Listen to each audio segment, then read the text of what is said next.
Yeah. Speaking of toxic lyrically, they said he should stop releasing in beats to authenticity as well. They said he should stop releasing love songs and stick to the gangster music. Oh yeah, please. Oh please. They please. said they Can he go back to gangster with the music, gangster please? raps. Oh my God.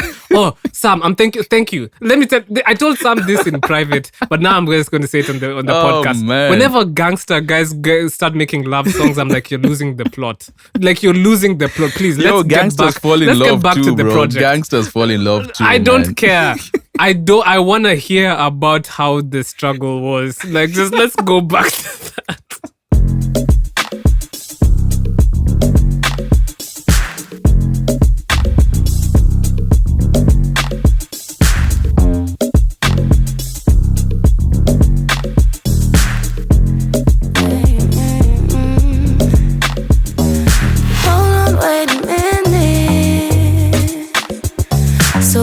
You to think that I was finished. Hold on, wait a minute.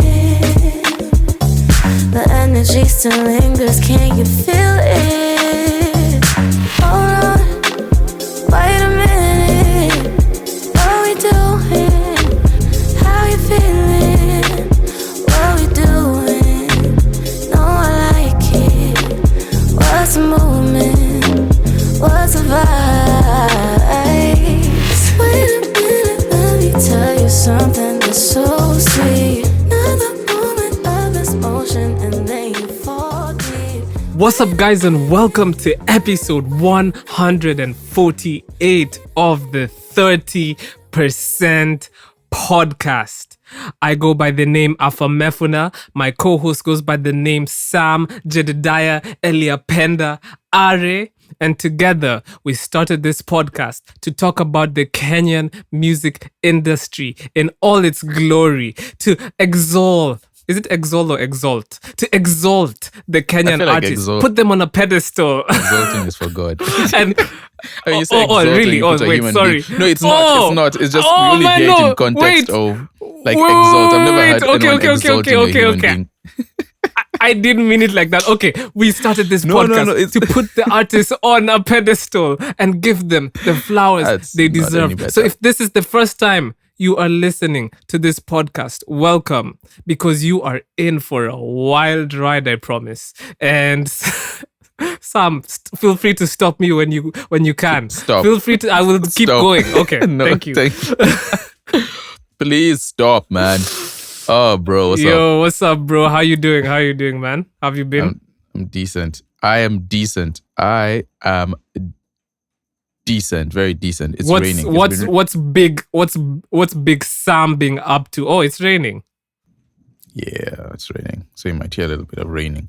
A bit of rain. It's a little bit of culture. We like to keep things raw here. Where it's a bit of culture. It's raining, man. Bleeds into the episode. Hallelujah. It's raining, man. Hey, all right, hey, bro, man. Rain it in.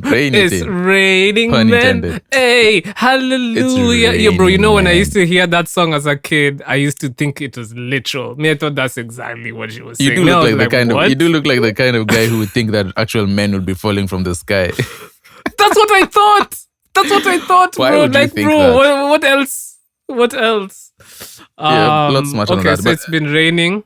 yeah, it's been raining. Just been chill, man. Just been enjoying myself on my little vacation. That's not really a vacation, but we'll take it as that. Care to tell us why it doesn't feel like a vacation? What have you been doing? Well, working.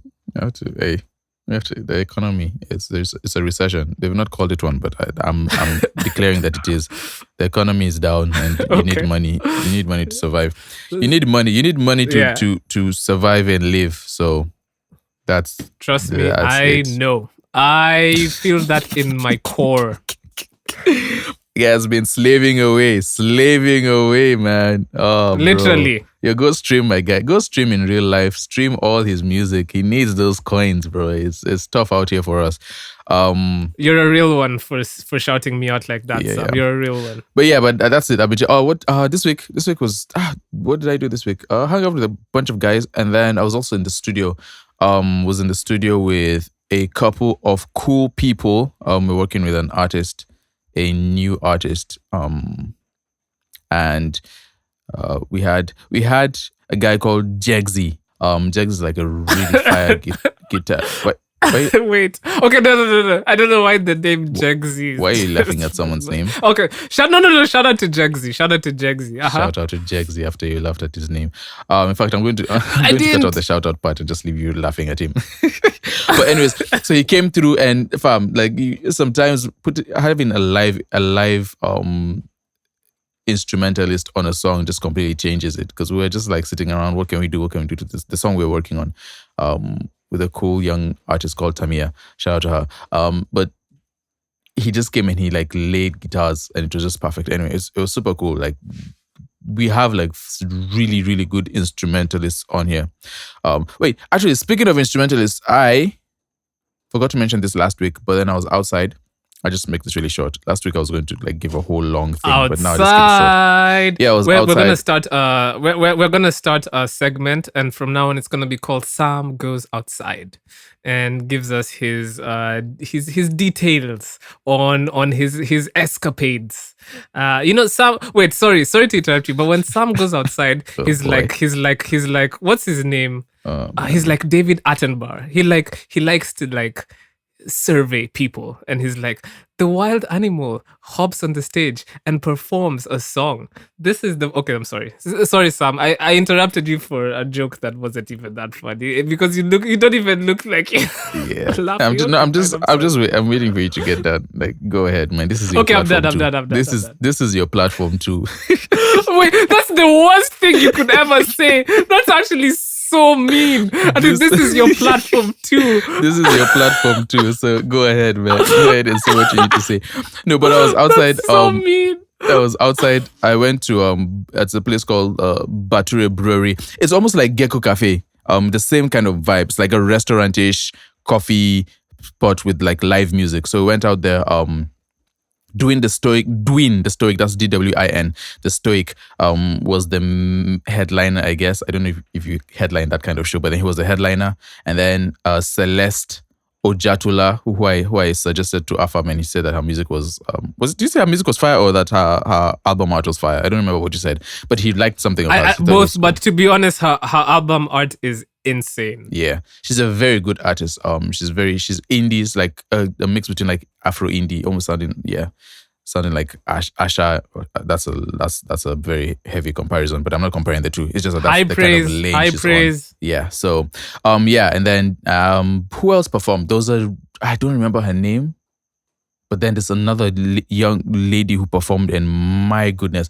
There's some people in this world who are just talented. Like, she was singing.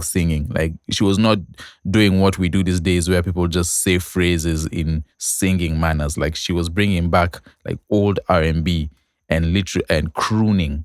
That was fantastic. So it was really cool. It was cool to be out there and see the Nigerian. It honestly changed my perception. I had a perception of Nigerian music. Like, I've not really experienced live music apart from church music.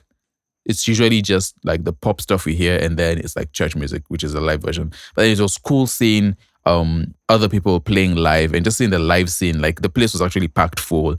It was vibrant. People were up and dancing. Doing the Stoic brought his people out. So he has like his core group, and he brought his people out. But what I really liked about the show is that his set was kind of like the I enjoyed it the least. Because it just seems like he was being a superstar up there. Like, I know my people, they know me.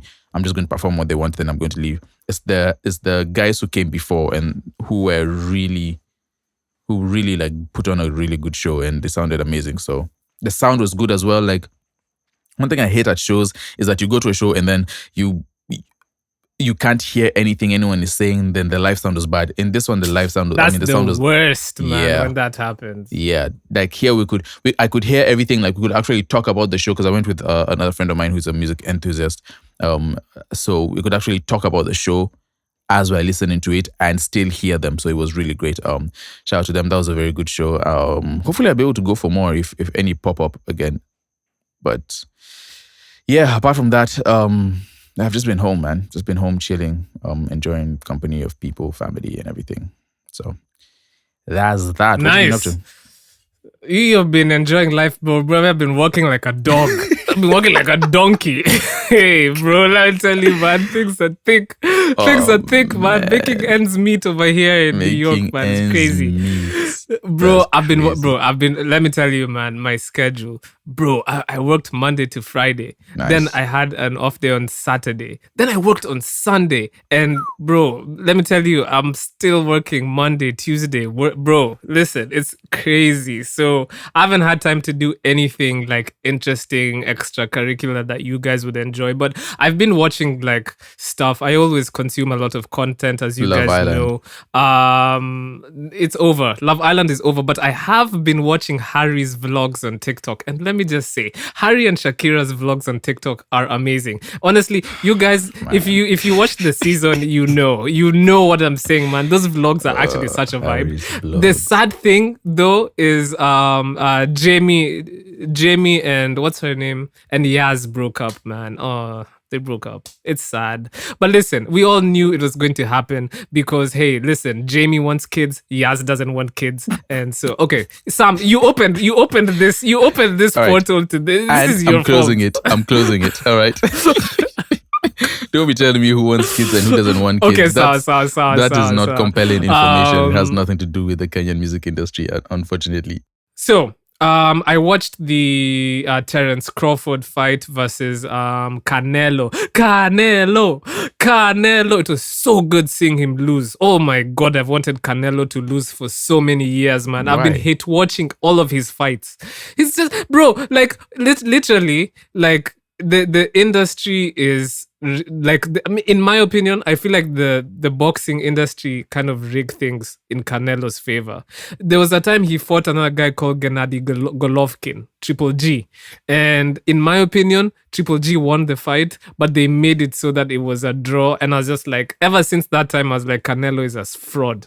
He's talented, but I was just like, bro, I don't like this guy. It's exactly what the labels are doing. Yeah. happening Exactly. everywhere. And so, yeah, I mean, that's exactly what they did with Kendrick. But anyway, so it just really bothered me for a long time about how I don't like Oh Canelo. man, you so guys are so salty too. You will never let that go. But go on, go ahead. I won't you in. I'll give it to you. Go ahead. Seeing Bud Crawford lose was amazing. Speaking of Drake, did you see his interview with Bobby Altoff? They did part 2. Back. I think it's interesting. A re-up. Bro, here's the thing. I think we should be seeing more non-conventional style interviews in the Kenyan industry. I'm not telling people to do interviews on a bed but I do actually, I think that's more, that medium of interviewing artists is way more interesting than the conventional come to my podcast or come to my radio show or come to my TV show and then we'll talk about things like we usually do. How about if you have artists just talk about random shit like people for who they are? You know what I mean? And actually, the entire span of the interview, Drake and Bobby really talked about like relevant things for I want to say like 15% of the time. The other 85% of the time was them just like vibing together and talking. Don't you think that's an interesting like dynamic in terms of like changing the way that we perceive artists and receive them in terms of interviews? I want to see that. I want to start that. And I like the people who try and do similar things. I'm not saying people don't do that in Kenya, but I do want to see more of that. Like, hey, let's get who's an artist? Let's get who's popping right now. Who do I want to say? I don't want to get political. Who do I want to say? All right, I'll pick one for you so that you're not. Stupid Boy. Pick one for me. Let's get Stupid Boy. Okay, let's get Stupid Boy and let's go and I don't know. What would Stupid Boy enjoy? Yeah, let's figure out what he enjoys and then we do something tied to that. So like and different content like what's that? Is it sneaker shopping? Like the one where they go to that guy Oh and pick yeah, out sneakers? but then let's yeah, I know what you're saying. But then also let's not even talk about music per se. You know what I mean? That's not the point. I mean, I think the whole reason why like hot ones popped up is because of how non-conventional it was. In my opinion, though, it kind of lost its allure because like eventually it just kind of became more like the conventional media, because then they would just be asking questions like, oh, and then everything seemed like to be. He would say he nowadays feel like Sean Evans says things and then just wraps it around to like what the person is doing in their career and stuff like that. But like, I want to see less conventional interviews. That's my point. I'm sorry. I think that's a good idea. I also feel like we need more interviews with more artists. Like, bro, how would we find out? Sorry to interrupt you, but how would we find out Drake likes goth? How would we find out Drake likes goth baddies if it was a conventional interview? Listen. I want to find out. I want to find out. BN is interested in, I don't know, like goth collecting. Like, oh, by the way, tell you goth buddies in Nairobi. Yo, no. Yeah, let's not dive. No, we're not doing that. Okay, I'm done. That's a tangent we don't want to go down. Aside from, well, depending on, maybe you don't want to go down. Yes, that's okay. Let me clarify. That's a tangent I don't want to go down.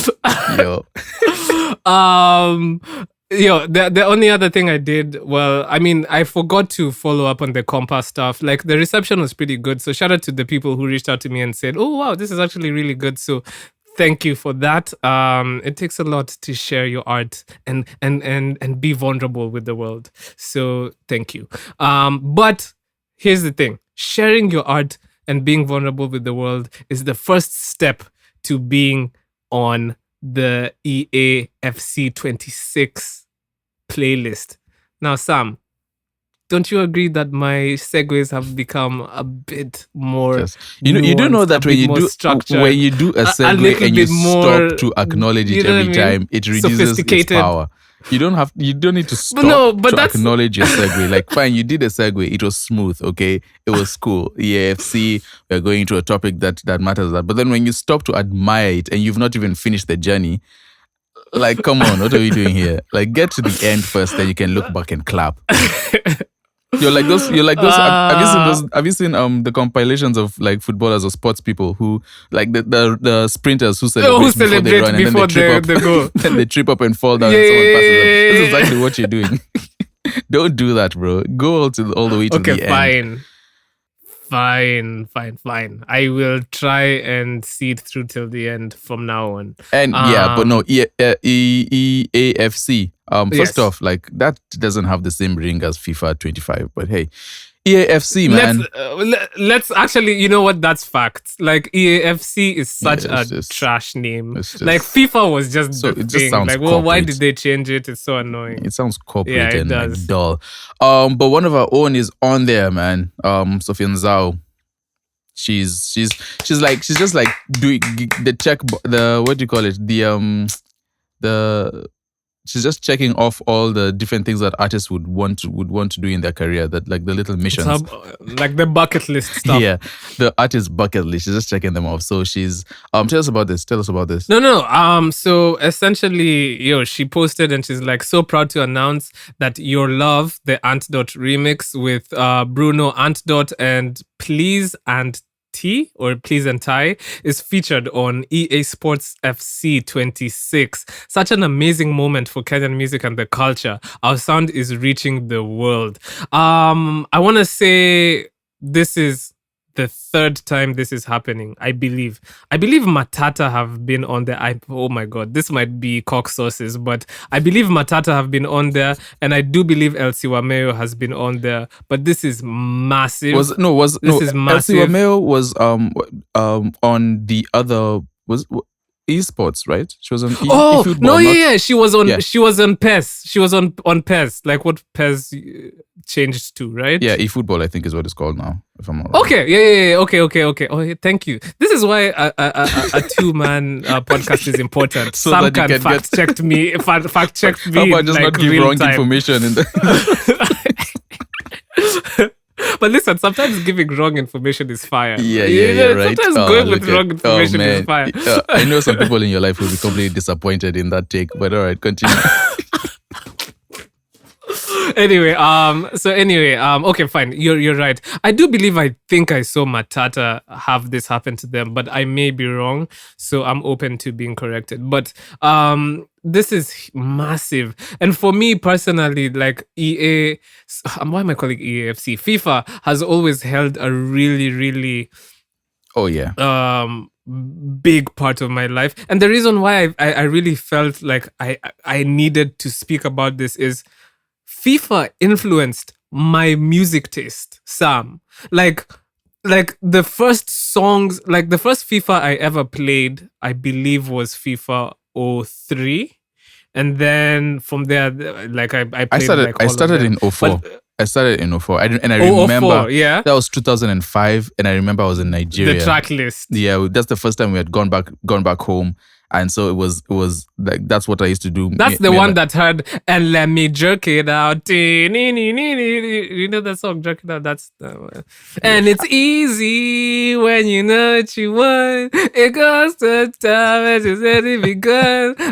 Bro, but listen, like these things are core memories. It's core memories for so many kids. Yeah. Sorry, I interrupted you. No, that's exactly what I said. So it's like it's a period where that's a period where you're just getting excited about even just gaming, because at that point I was like really young, so you're just getting excited about playing football like on the PC and whatnot, and so everything just sticks with you. So yeah, it's fantastic. I mean, it's a good move, it's a good step. Shout out to her, shout out to her team for getting that. Some people think it's easy, and you know it's not easy getting this kind of things sometimes, because you have to submit. And imagine how many, especially EA Sports, that's a global game, right? Imagine how many people are trying to submit their song, bro, or trying to get for a me spot that would on there. be that's on. This is on my bucket list. I'm even just gonna say it. Like for me, that would mean so much. Like I was saying, like I spent so many hours playing these games. Now, I don't know how impactful FIFA, we're just going to call it FIFA from here on out, but it's EAFC. But I don't know how impactful it is to kids today. But bro, we spent hours playing those games front to back, all the game modes, listening to all the music, like over and over. I still go back to some of those like soundtrack albums today. Exactly. I literally did that last week. Yeah. You know what I mean? Actually, I was on TikTok and I was watching. I randomly, when you scroll on TikTok and then you see you hop on a random live, and I was seeing some guy playing a game. Wait, stop. Just pause there. You hop on random lives, like people you don't know. You just hit their lives. Yeah, sometimes. What if you go see something crazy? No. I don't do the crazy ones. But this is like, so I just, I was scrolling and then I see a live of somebody playing NFS Hot Pursuit 2. And I'm like, I have to. Because I was like, I know these graphics. I know this is Hot Pursuit 2. So I just stopped. And he was playing a game I played when I was 8. And I was hearing the music and I was like, oh my goodness, this takes me back so far. And like I was saying, like these songs that we played on PlayStation are a huge part of who I am. Yeah. As a music, they informed my music taste. It's why I like rock music. Like because a lot of them at the time they played they played rock music, and it's why I like it. It's because those games really instilled that stuff in me and actually broadened my taste and my scope in music, because some of the curators who put music there were also very diverse. Like there were, like in every FIFA track list back in the day, I don't know if that's the case now, there'd always be like English rock, then some American rock music, but then there would be some Mexican music. They'd always put 1 or 2 African jams in there just to be inclusive. But it was really like across the board, they tried to be inclusive with music tastes. And that really opened up my scope in terms of what I listen to. And that's happening right now. There's a kid right now who will get EAFC 26. I don't know what they do a lot there, if they just play or they're opening packs or SBCs or whatever they call it nowadays. But there's somebody who's gonna listen to Sofiya Nzau and be so familiar with her music. And that's crazy, considering she's from our industry and we've literally seen her come up in less than 2 years. You know what I mean? And so for me, I don't know. I don't know how else to say it, but this is, for me, this is making it. You know what I mean? So for some people, this is like making it is like winning a Grammy or whatever. But for me, it's like things like this is stuff like wow. this, right? Yeah. I see that and I'm like, you might even shed a tear. I was like, bruh. Yeah, Sofiya really made it, man. and you have to give it to her to her and her team or whatever they're doing, right? The just capitalizing off the success that she had with Mwaki. She has not really been releasing, especially like music of her own. There was that period where she released like a was it 1 or 2 tracks, and then she did some stuff with Fully Focused, if I'm not wrong. But then she has not, especially like locally, she's not really done a lot.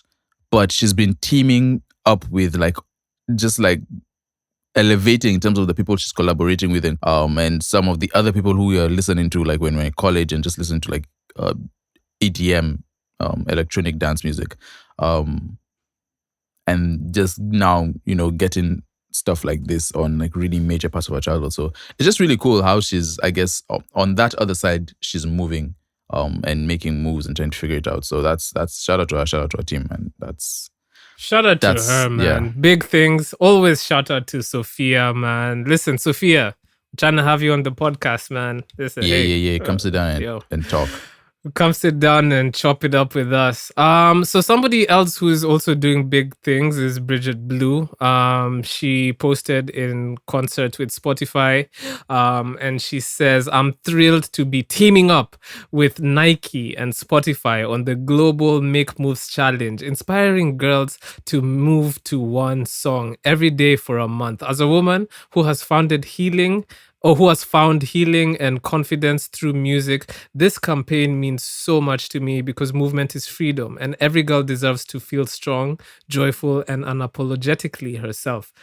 Honored that my song Woman is part of this powerful playlist." And I think that's really big, man. It just speaks to the globalization of the Kenyan sound. I'm really happy to be in an era where Sofiya, Bridget Blue, Xenia is on billboards in Times Square. BN is on the Breakfast Club. Yeah. It's crazy. It's definitely but definitely getting more looks. And it seems like it's coming a lot more frequently. Facts. So my only thing with a lot of the Spotify and Apple Music things is that, and I think we expressed this earlier a few pods ago, is I want to see more than just more hands-on promo for artists than just putting them on playlists. Playlisting is really, don't get me wrong, man. Hey, listen, if you're in the industry listening to this right now, like we love the playlists for sure. I'm not hating on playlists at all. I'm just saying, I think we can try and do more to actively put especially upcoming and developing artists like on the platform. But this is really great as well. Like, collabing with Nike and Spotify. But I want to see more of the activations. And remember the time when Boomplay was really investing money into artists' careers and stuff like that. Although I know they stopped or they slowed down because people started to take advantage of that stuff. But I do want to see more of that, where it's, like we said the other day, if we're actively giving these or putting these guys on platforms and stuff like that. And it's more than just the playlist aspect, because playlists are cool, but then playlists change, and then once they change, then it is what it is. You kind of have to be like if you're putting a playlist for the month of April, right? Maybe your core fan would see the playlist in the month of May, and then they'll just never find your stuff. But if we have my problem with playlists is that there's no, like, they don't stay. The longevity. There's no longevity. They don't you only stay. really benefit properly from a playlist if you stay longer on there, like if it's like a 1 week thing or like the New Music Friday, that's cool. Like if you get on that, but then that discovery only happens on that Friday to Friday, right? After that, But people have to find your music elsewhere. But then if you get on a longer playlist, But if you like we said when we were like, oh, in the Apple Music discovery platform that had Kina Billie Eilish, and they had them perform on Jimmy Fallon or Jimmy Kimmel, like that stuff is gonna remain on YouTube forever, you know, and people are always gonna go back to that and be like, oh my god, this is the first time she had her major performance. So I want to see more of that, to be honest. But no complaints. I'm not trying to be a complainer. Don't know, whinge, but like, yeah, shout out to Nike. Whinge is a funny word. Whinge. It is a funny word. When I think of words like whinge, I just think of Game of Thrones. It's such a Game of Thrones word. Whinge. Like whinge. So like old, why are you whinging? Old English. Whinge. Like I need a cup of mead. I need a cup of mead and like pork, a pork shoulder. Like and I say the word whinging. Okay, Sam doesn't find my humor funny. Anyway, this is a toxic relationship that we have here, man. I think I'm funny. I genuinely think I'm funny. I genuinely think I'm a funny you're funny person. as well. People definitely call me and ask me why I don't support your jokes. And that actually, I'm not just saying that. That Oh has happened a really? few times. Wait. Why Has that happened? Yeah, they usually say, why am I being so mean to you? It's like, but sometimes I feel like, do you watch stand-up? I feel like you need to watch a little bit of stand-up. So, like the Why? jokes could be hitting. It's just a comedic timing sometimes. Anyway. Wow. You do definitely doesn't think I'm funny. you bring the color to this podcast, and I appreciate it. Oh, Sam, thank you. Anyway, All right. What else is happening in this lovely just to mention, because since we're talking about all the big artists who we talk about, just to mention yes sir, Bien's Forever rollout is still going on, and he just had a sold out show in Meru, which is pretty cool. I wanted to find out, ask you, right, and let's think about it for a second. So, is he going to benefit from just? I mean, do we know the date of that the album is dropping? We don't, right? It's not set. He's I'm just not been sure doing singles. they have it. Like, I'm not sure he's released it yet. Yeah. So does it benefit from just? Do you think that works in his favor in terms of he's like going around and doing all these things, but then there's no set date of the project? Of course, there could be things like maybe the project's not completely done and they're still trying to figure some stuff out. But then, like as an artist, do you just keep on? Do you think your fans will benefit from, like, even if it's a tentative date, like say I'm releasing it at this date, of course you can push it back if it's not ready and apologize like they all do, right? Or do you think it adds to the anticipation of him just going around and being literally everywhere, all across the world, and now in Meru selling out shows, and just not necessarily having like a date? Like, would that benefit him in terms of the album, attention to the album? What do you think? So here's the thing. I think Bien has gotten to a point where I don't think it really matters, genuinely. I think he can do what he wants, and I think people will still pay attention. And in my opinion, I actually think that's a bad thing. I genuinely think that's a bad thing. I like an industry where it's so competitive that if Bien slacks a little bit, someone is taking that spot. Forgotten. Yeah, you know what I mean? But I think Bien has worked himself, and by the way, he absolutely deserves this because he's worked hard to put himself in this position where he can virtually do anything he wants, and it's viewed as, oh my god, he's such a genius for doing things in this way. You know what I mean? I think bro, like his rollout, he could extend this rollout for another 2 months, and in those 2 months there might be some people being like, okay, when is the project coming out? Ultimately though, when he drops it, we'll listen. We'll all be there. Of course. We'll all put on our headphones and we'll listen to the music. Yeah. So for Bien, so it is interesting though. This is an interesting like line of thought, because it then shifts my thinking into, okay, what in Bien's mind and in his team, what are the things that they hold important? Because I do feel like people genuinely will just listen to his music whenever he drops it. So maybe it's more of a thing, okay, how can we... But you see, he's performing in Meru, for example. So I like that because they're not underestimating the power of still appeasing or appealing to the homegrown audience. Yeah. I like that. Yeah. But That's I think brilliant, in his level, and it's good for the and that industry is as a brilliant. It is. But I do think, I think for them it's more about how do we position ourselves globally. I think that's like one of the overarching like thoughts. It's not to say that it's not that he's completed Kenya and he's like completed the level and now he's thinking about other like prospects. Yeah. But actually maybe it kind of is like that.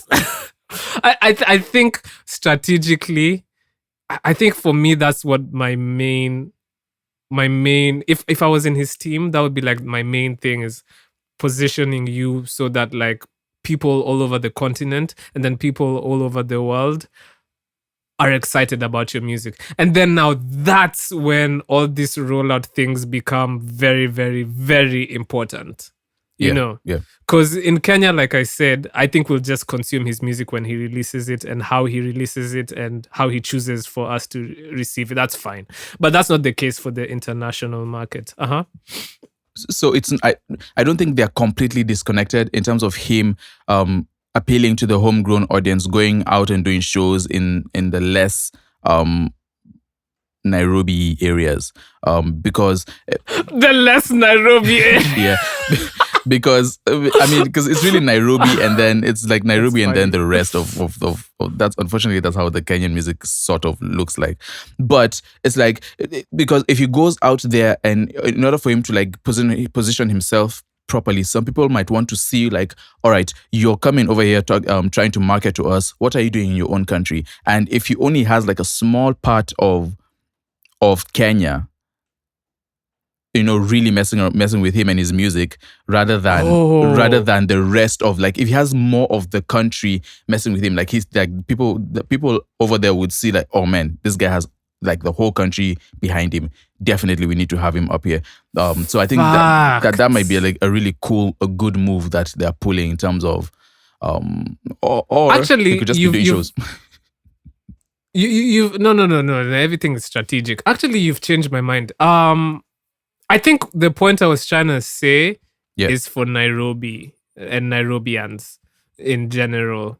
To be honest, you might have a point. People outside Nairobi might not... don't get me wrong. They probably love BN, but he probably needs to make more of an effort with them to get his music to permeate, or at least to get them like really hyper excited to listen to his projects and like... You know what I mean? Yeah. So it's actually, data and numbers, and if you can show data and numbers from those other music markets within now the larger Kenya music market, it definitely works towards whatever he's trying to do globally. You are right, and I think that's the strategy. I think the strategy is getting, people in Meru, people in Kisumu, people in Mombasa, people in Nakuru, invested in the music so that it's not just a Nairobi thing. So I think actually that's the strategy. But I think the strategy is always with an aim to, show that data and show that globally, and go global. I have this place locked down.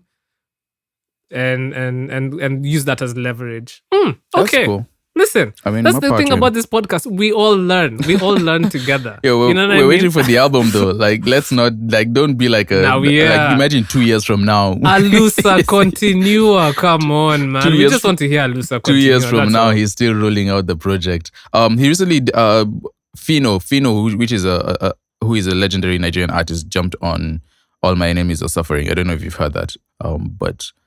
I haven't had the remix yet. Yeah, imagine. So, shame on me. Fino. I mean, he came. That sort of bounce is like the kind of music he's been on recently. So that was good to hear.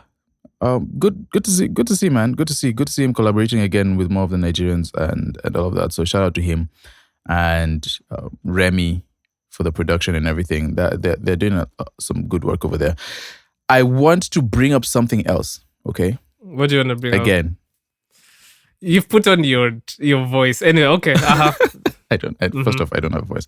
Right. So, the OG, Mr. Jones, who has been Yes, I knew. Okay. Mhm. yeah. So he's beefing with Rapcha, the Sayantist, and Oh man. Oh no. yeah, can you gasp? Right. Imagine that. It's just really terrible for the industry, and yeah. Yeah. So his beef is the beef sort of started, I guess, when Rapcha, the scientist, called Calligraph Jones. It was insinuating that he's a fake artist, a fake OG, a fake rapper because of his accent when he's rapping, specifically because of his accent when he's rapping, and you know how rap is. Rap has a lot to do with like culture and where I came from, came out of the hood, and it's a lot of came out of the. There's very few rappers who make it not talking about coming out of the hood. Is there any Kenyan rapper who has made it not talking about coming out of the hood? Like that's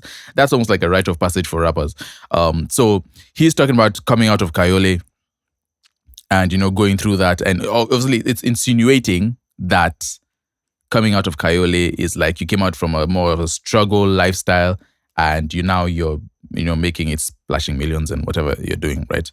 So he's saying that you can't do that and then be rapping the way you're rapping with an American accent, and which is really interesting. So we could go down that direction, but I got to thinking. One thing we've said a lot with our conversations outside the podcast and even on here, we've said that we really appreciate it when like Kenyans rap in either Swahili or like the vernacular. Like it sounds authentic sometimes when it's not forced, obviously. It sounds cultural, it sounds cool. If you do that and you have an American accent, does that mess up the whole play? I know you're not the foremost reporter on Calligraph's music, but you do have opinions, and I want to hear your opinion now.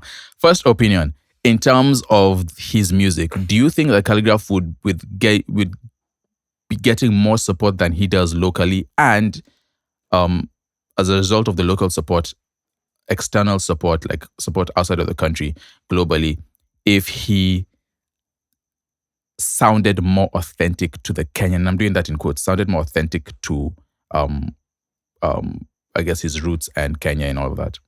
Hey, these are hard questions, man. Listen. Yeah. Me personally, okay, so with this beef with Rapcha, one, I would say it's a bit clout chasey for Rapcha to be calling out Calligraph in this way. I will give Calligraph some grace in that regard. Yeah.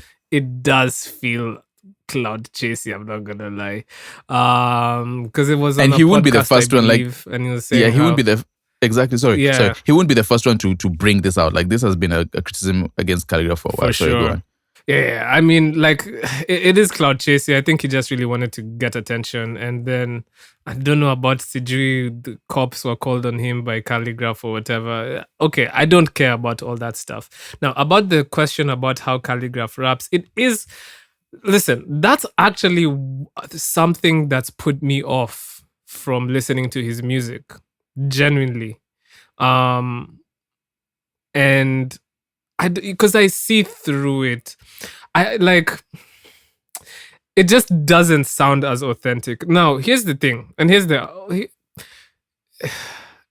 is a tough argument to have, because I don't want to stop people from expressing themselves the way they feel like they need to.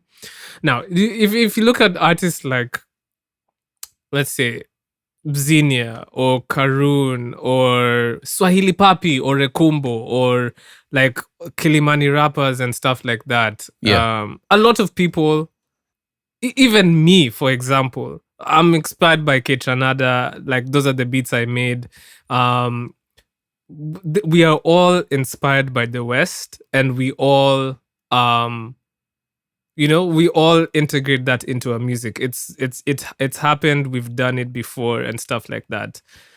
The thing is, I feel like there has to be a level of authenticity that kind of breaks that if that level of authenticity even falters slightly, it breaks the mirage for me, and I just can't listen to it. So when I'm listening to Xenia, right, she'll incorporate melodies you would hear some of the current R&B girlies in the West use, and she'll do it well. You'll be like, wow, this sounds really good, and even the way she'll say things, it sounds convincing, and I like that, because then the illusion isn't broken for me, and then she'll even integrate like Swahili and stuff like that, and it'll be cool, right? Yeah. And I'll be like, yeah, I love that. But then you see, when Kahaligraph does it, and this is just my opinion, I can see through it. I can see you are really trying. I think it's the me detecting that there's effort here that just puts me off. You don't like to see people put in effort.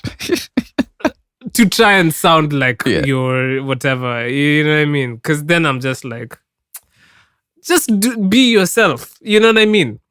Like, Xenia has lived in the States. Karun has lived in the States. Like, those people have been out there and like, they've whatever. I mean, for him, where's the accent coming from if you've just come up in Kenya? Like, yeah, see, the thing about for him, it's been his brand for how many years he's been in the industry now. So like, and that's why whenever brings up Kahaligraph, I just cannot listen to his music, and I just listen. I know this is offensive to some people, but Kahaligraph, there is just something about Kahaligraph that it just, I'm sorry, I just can't. I can't get behind it because I see through it. It's just not authentic, in my opinion. I like when he does, when he does more, like when he's rapping in Luo, or like when he's rapping in Kiswahili and stuff like that, and stuff. Like, bro, you hear that stuff, I'm like, bro, he's actually really, like, Kahaligraph is a good rapper. Don't get me wrong, he is a good rapper.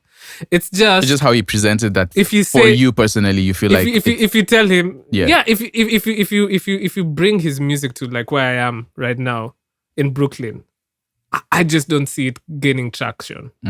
I don't see Americans being like, oh wow, this is something I want to listen to. But hey, if you bring Toxic Lyrically and you bring his music here, I'm telling you there'll be something, because it's different and he's not trying to be something else. Yeah. Speaking of Toxic Lyrically, they said he should stop releasing in beats to authenticity as well. They said he should stop releasing love songs and stick to the gangster music. Oh yeah, please. Oh please. They said they can he go back to gangster with the gangster music, raps. Oh my god. Oh Sam, thank you. Let me tell. I told Sam this in private, but now I'm just going to say it on the podcast. Man. Whenever gangster guys start making love songs, I'm like, you're losing the plot. Like, you're losing the plot. Please, let's get back. Let's get back to the project. Gangsters fall in love too. I don't care. I want to hear about how the struggle was. Like, just let's go back to that. I don't care that you're in love and you're happy. Don't be happy. Oh, that's a wild thing to say. You'd make such a good executive. I need you to go back to survival mode music, man. Come on, hey, please. We don't care that you're in love. Break up now. I fell in love with this music because of Chinje, man. I know you're loved up right now, but bro.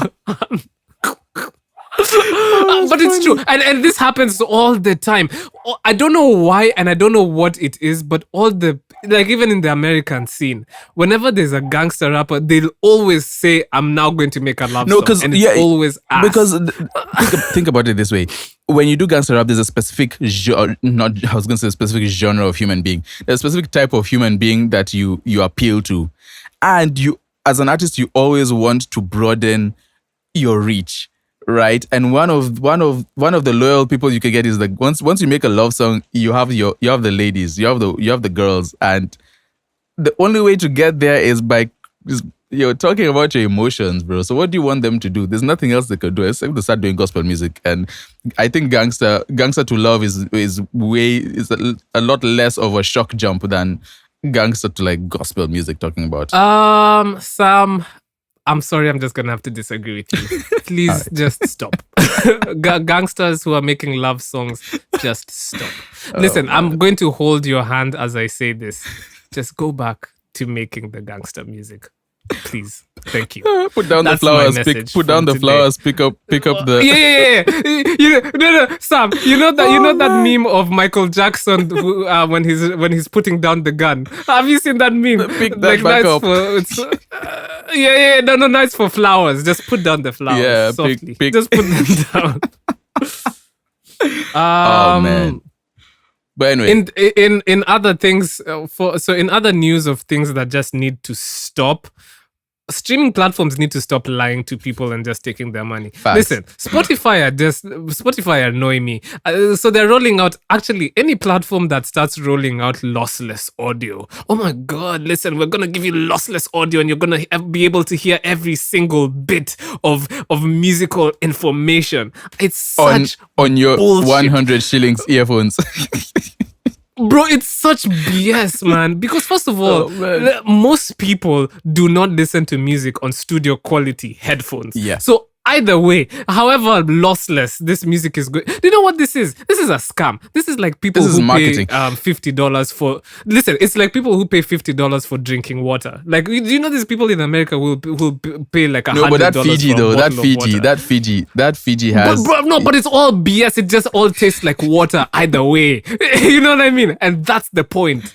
That's the point. The point is these people just try and make you spend money for things that you wouldn't even feel. Listen, if you have Audio-Technica headphones like I do, then fine. Maybe. You might not hear even fully. You might hear the music. Not fully, but then Let me tell maybe. you another like do you think the average listener can detect the difference between an MP3 and Absolutely not. a wave song? Hey, if you close my eyes, sometimes I can't even detect it. Sometimes there are producers who can't. Even me, I can't all the time detect if something is MP3 or wave. So, bro, like save your money and just don't pay for audio. This is Spotify.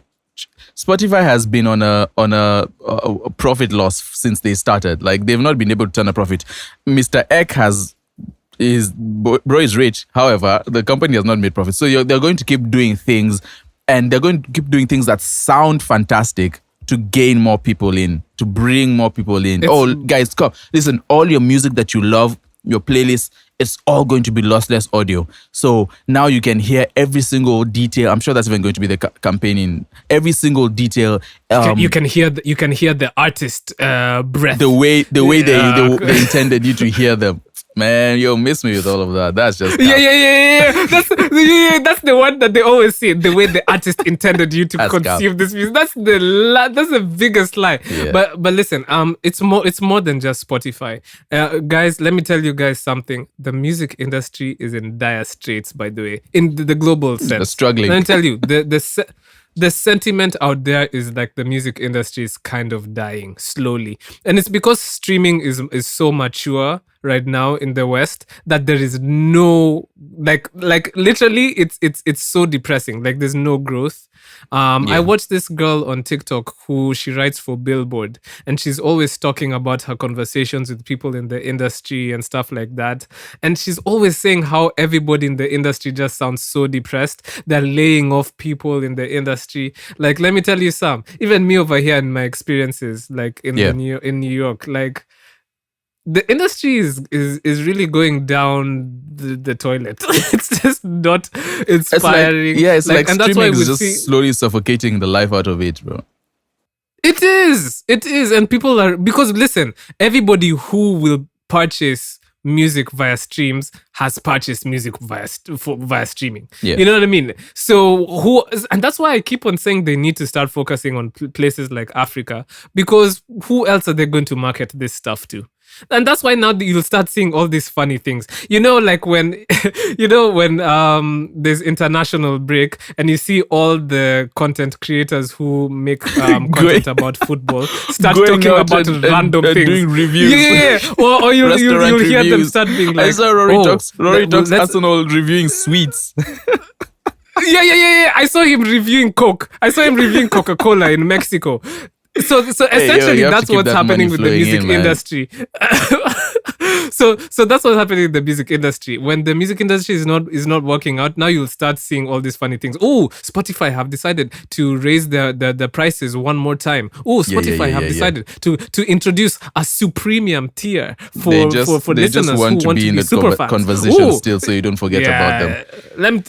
Let me tell you, it's tough out here. But hey, I always say when things are tough and things look like they're bleak and like whatever, that's when you want to be. That's kind of when you want to be invested in something, or you want to like start investing in something, because then because it's low. This is the dip. So invest in buy the dip because like something is gonna happen. So in my opinion, that something is related to the developing markets. Yeah. Which is why Africa, I keep on singing it, Africa is the place to be. But hey, listen, speaking of Africa, speaking of Kenya, let's talk about new music. I'm going to start because I've barely listened to new music, Sam. So I want to talk about Maya Amolo. That's where we have to start. She released an album called The Sweetest Time. So shout out to her, shout out to Maya. She's been teasing this for a while now. And finally, we get to hear Sweetest Time and Guidance, I think, were two of the singles that she had dropped prior. And this project was produced by Cap. Like he produced like all of the songs, unless there's a few that went by me that he didn't produce. So this is a real like duo effort. You know how we saw Anariko and Zaituni release. And so I really like when an artist locks in with a producer and does the thing. This is dope for Cap because Cap has always been on the come up as the coming up producer, and now he's working with somebody who's I would say like Maya has kind of like made a name for herself. Yeah, she's carved out a little spot for herself. I think she has her fan base. She's gathering more of her core fan base. Yeah. And it's becoming more international in the sense that, bro, I be seeing Nigerian niggas in her comments like just fiending. So I'm just like, wow, okay, so that's how you know an artist is popping. If the Nigerians are in the that's how you know. That's how you know, man. So no. Sorry, I take that back. That's furthering a stereotype, which is not 100% true. So I take that back and I apologize. To all my countrymen. Continue. I believe my favorite song on the project was Hollon. I think that was really good. I do as a music enthusiast, I do think at times the high end in the way her vocals was mixed was a little bit like of a harsh listen. But listen, these are things that the average listener would absolutely not care about. So I'm just waffling, to be honest. Honestly, like nobody will care about that. It's a valid take. I listen, honestly, a lot of the music that we release would sound a lot better if we had like proper pro engineers, like for sure. Not going, if we had proper pro engineers, touching it and mixing it and everything. Like a lot of the music that we have would sound a lot better. Shout out to Maya. I love the album art. The album art is genuinely some of the best album art this year. That's a fact. For me, the mixing thing was a huge sticking point for me because I think her songwriting is really good. The melodies that she was doing on the songs were really good. They were on like par with some of the stuff you'd be listening to in the West anyway. It's just the mixing. I think once the mixing gets to that level, I think Maya is going to be so far ahead. So I think she's on the precipice. I think Maya is in the precipice of greatness for sure. That's a fact. Because like when it comes to branding, when it just comes to just like her aesthetic, her vibe, her aura, she's already there. Like people already view Maya on that pedestal. I think it's just a few things that just need to like click and then she's out of here.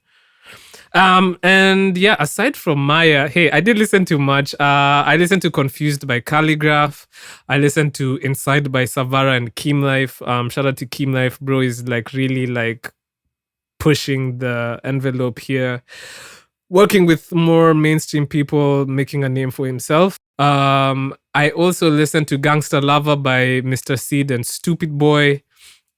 And lastly, I listened to Miss You Bad by Miss Seda. You just talked about Gangster Love, and here they are dropping exactly that. Shout out to them. No, but the way they did it was cooler. So shout out to them. Speaking of Kahaligraph, here he dropped, he's been teasing the Fame and Drip freestyle all over social media, and that dropped. So again, if you're a big fan of Kahaligraph, go get that. Apart from that, McLean, Damian Soul, Rody Joe, and I'm going to guess Mr. Carter, MX Carter, dropped Babade. I really enjoyed that. That's a cool little Unz tune. Shout out to McLean as well. He's part of the collective, the Safari Unz collective that we have going on. Mawira released Mtu, that was cool. I liked Bleak Heavens To The Pen as well. I've liked Bleak Heavens' few releases so far, so shout out to him. Hornsphere dropped King, and yeah, Hornsphere is a they have something interesting going on with them. I don't say I want them to do more. I would like to see more from them. They release although technically that might be my fault because they released a project and I haven't like really gotten into it. So shout out to them. But yeah, I do appreciate that. Like again, like I think that if we do have people who are like honed in on the mixing craft, a lot of the music that's released would sound a lot better. And might, draw more people into it. Shout out to them. Anyways, African Vic and Afro Patra released Maua. That's interesting. Two lesser known artists teaming together to drop some music. That might have been last week. And yeah, the only other thing I think I paid attention to was an artist called Gufy, and he released a project titled The Kids Are Alive. It is a 13-track project. Gufy is a spoken word artist, and he teamed up with a couple of like artists that we know. Mutoria, Ras Amor is on there. Polaris is on there. Costa Ojwang is on there. Hornsphere, I just talked about them. And Ashley, and then Joki Karu and Patrick K.E. are also on there. So it's pretty interesting. So he's doing spoken word, but then he invites the artists on to talk, to sort of like write something that and express the art in the way they usually express it, and sort of merges his spoken word with them. And so that was very interesting. I don't see a lot of that. I guess that's something that he'll be doing. That's something I've actually thought about doing as well. Is just creating sonic pieces for spoken word artists that incorporate like musical artists and instrumentalists and stuff like that. So that's really cool. I do need to sit down with the project a lot more. I sort of just did the skimmed through it. So corny. I skimmed through it, but I did Let's listen go. to a couple of... Let's go. No. So that was not an invitation. To do that. So yeah, so I enjoy that, and I think the pick for our week, at least from me, would be from that project. A couple of good shouts. I really liked Freedom with Costa Ojwang. I thought that was cool. I loved Love Lives On with Joki Karu. That was pretty cool too. But the song I think I really like the most off the album, which is what we will be playing, is Funny. It's a funny name. It's called Funny Nigga Mtukufu Rais. And on there, it's more conscious, I was going to say conscious rap, but it's more conscious spoken word. And I think Hornsphere and Ashley were a pretty decent punctuation to what he presented. So for this week, if you'd allow me, we would go Gufy, Hornsphere, and Ashley off his The Kids Are Alive project, and the song is called Funny Nigga, in parentheses, Mtukufu Rais.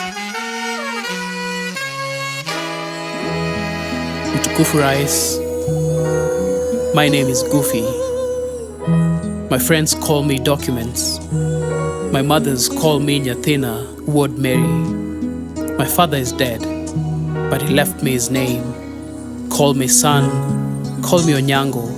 I'm Luo, born in Nakuru. Call me Flamingo, call me Chocolate. My teeth are brown. Can't see without my glasses, but my dreams are loud. My steps have a bounce.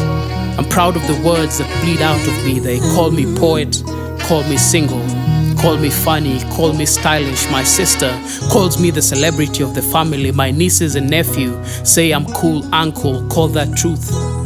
My past lovers have called me sweet, call me warm, call me flower, call me cuddles, call me runner, call me home, call me whole, call me and I will answer.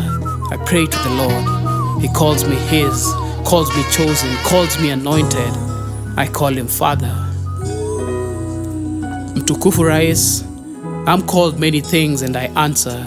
Find me with a camera, call me Quentin, call me Nolan, call me Kugla, call me Mutua, call me Matheka, call me 1,000 words for painting this beautiful picture. I'm proud of the person I've become. Call me grown, call me figured, call me water, call me river. I'll break the bank to protect everyone I have. Call me love, call me Jesus, call me miracle in Swahili, call me Bob Marley, call me songs of freedom, call me this country, call me Kenya, call me red, call me green, call me black boy, call me Gufy. But you Mtukufu Rais are a funny nigga. All those names na ni wewe tu ndio una shida. You call me dangerous, call me treasonous, call me criminal. This is not a subliminal. Call me all the names that you are. Call me killer, call me thief, call me thug, call me everything you are. Call me rapist, call me sick. I call my God and I promise He won't stand by this. Call me liar, call me Kiamba, call me 92, call me Kanu, call me post-election violence, call me finance bill, call me abductions, call me missing, call me everything you are. Call me dead with bullets, call me useless, call me you, call me brutal, call me William. But don't call me anything you're not. Mtukufu Rais. You keep calling, keep on calling, keep on calling, keep on calling. You keep calling. Everything you are, you keep calling and calling me, calling me. Everything you are, calling me. Everything you are. I'll never be nothing like, no, nothing like, everything you are. You can keep calling.